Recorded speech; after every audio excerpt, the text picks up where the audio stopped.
Cuando se habla de moralidad se puede hablar de dos cosas distintas.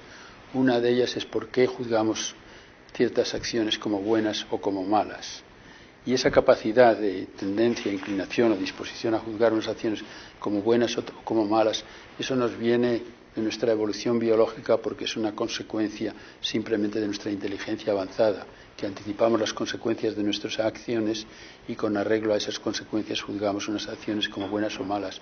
Pero el otro componente de la moralidad es cuáles son las normas de moralidad, los códigos morales. Y eso es producto de la evolución cultural. Distintas culturas tienen, de hecho, distintos valores morales. O sea que hay dos componentes, el cultural y el biológico. Podemos tener impacto en nuestra evolución biológica como especie, pero el efecto es insignificante en la escala de la evolución humana actual, porque la evolución humana actual es evolución por medio de la cultura. Cambiamos el ambiente, construimos robots y procesadores y hemos colonizado toda la Tierra, aunque seguimos siendo animales tropicales, porque los humanos, nuestra especie evolucionó en África tropical, salió hace menos de 100.000 años, que quiere decir que son 5.000 generaciones o algo así, que eso en la evolución biológica es muy poco, y entonces no hemos cambiado biológicamente, fisiológicamente, y sin embargo hay humanos viviendo en Alaska y en Escandinavia y en Siberia, no porque tengan fisiología que les permite funcionar a temperaturas bajas, sino porque por medio de la ropa y la vivienda se crea la temperatura apropiada.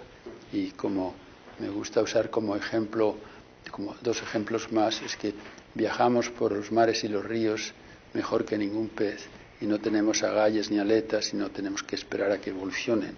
Y volamos mucho mejor que ningún pájaro y no tenemos que esperar a evolucionar alas. Y creamos las máquinas voladoras, aviones o barcos para viajar en el mar. Y por eso, como la evolución biológica es tan lenta, aun si la dirigiéramos nosotros, en dejarla que vaya por su propia cuenta, pues ocurre en una tasa lentísima. Un ejemplo es que es fácil de explicar, porque además los números son redondos, la frecuencia del albinismo en el mundo en general es aproximadamente del 1%. El albinismo es una condición seria, porque no pueden exponerse al sol, a la luz.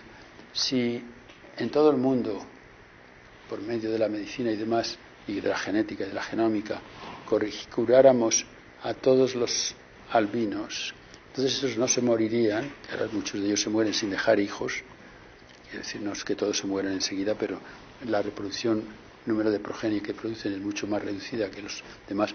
Si los curáramos a todos de manera que tuvieran tantos, sobrevivieran tanto y tuvieran tantos hijos como los que no son albinos, generación tras generación tras generación, se tardarían 100 generaciones para que la frecuencia del albinismo cambiara del 1% al 2%.